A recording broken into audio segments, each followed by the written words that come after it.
carpenters alongside us in this rally. Please give a warm welcome to Nina and her sisters and brothers.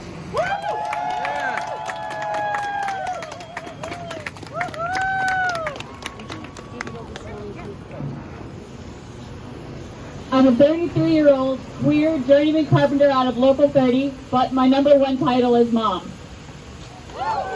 I'm here today because the parallels between the carpenters' fight for better wages and the struggles of renters in the greater Seattle area are too great to ignore.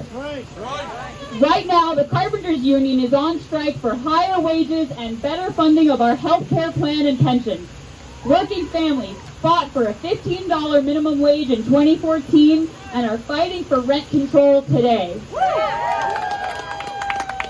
We're both responding to the same explosion in rent and housing costs in Seattle and in cities all across the country. Home prices here have gone up 93% in the last decade, rents 92%. A marginal annual wage increase is not keeping up with those costs, much less the rising cost of childcare or goods.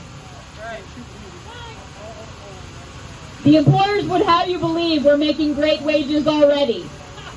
They want workers who fought long and hard for that $15 minimum wage to look at our $46 an hour as greedy, while ignoring that the CEOs of businesses we work for take home upwards of $22,000 an hour.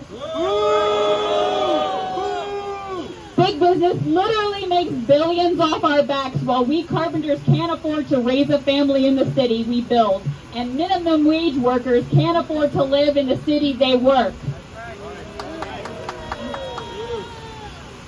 With rent so high, many of these carpenters who make, quote, good family wages, commute up to 2 hours each way. That's 4 hours on the road, 10 hours at work, and if you sleep 8 hours, you're left with 2 hours with your family.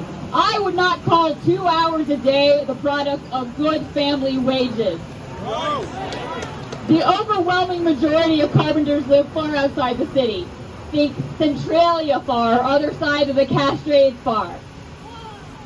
And if we truly were earning good family wages, why do so many of us feel no choice but to work overtime once we finally get to work? Nearly every job's culture pushes overtime, and the repercussions for refusing can mean losing your job. Too often, I am faced with the choice of working overtime to please the boss or leaving at 8 hours to take care of my child. I run the risk as a woman of being seen as not taking my work seriously. Yes, even working a demanding job, a full 40 hours a week isn't enough to earn their respect. When men take time, they're celebrated for stepping up as fathers. But women always must contend with the expectation that we are the primary parent for childcare. So the choice working moms must make is being seen as a good mom or a good worker, but never both. Unacceptable. This makes it hard to advance in the workplace and makes the higher wages we need to keep up with childcare and housing costs. It's no longer true that a single-income carpenter can support a family in Seattle. And with these increasing housing costs, dual-income houses struggle to keep up.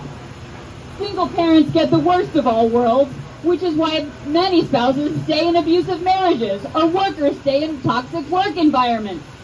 And if a union carpenter cannot keep up with housing costs, how on earth are minimum wage workers supposed to do it? That's right. Solidarity.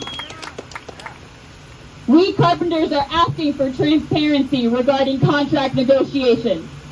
After months of negotiations, after we voted no on the 4th tentative agreement, carpenters were finally authorized to strike and fight for real improvements in the contract. What we weren't told was that only 17% of union carpenters are on strikeable jobs due to no strike clauses that were signed behind closed doors. This is already such an uphill battle, and now the media is trying to slander dissenting voices. I see accusations that our group is only here to divide the union and spew sexist comments about our leadership. What I want to know is why the sudden interest in condemning sexism in the labor movement. Why don't I see contracts that require sexual harassment training or programs like this in our apprenticeship? Where's the paid parental leave? Why am I still called a sister in the brotherhood?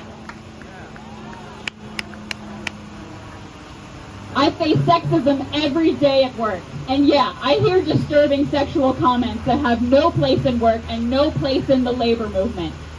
That's why our rank and file caucus, the Peter J. McGuire Group, supports the rights and dignity of all workers free from discrimination, harassment, or assault based on race, gender, sex, sexual orientation, national origin, and religion.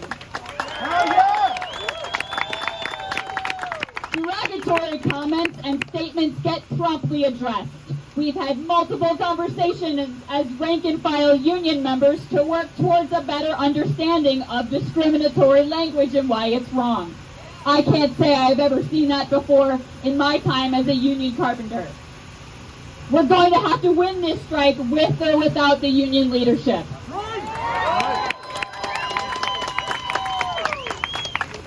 But higher wages is only half the struggle. Low wages and high rents are the vice that squeezes the working class of its earnings. If wages go up but rent does too, this doesn't change the realities of working people. We still have to suffer long commutes, constant overtime, and the shrinking window of a life worth living. That is why we want to show solidarity to support the rent control. Yeah!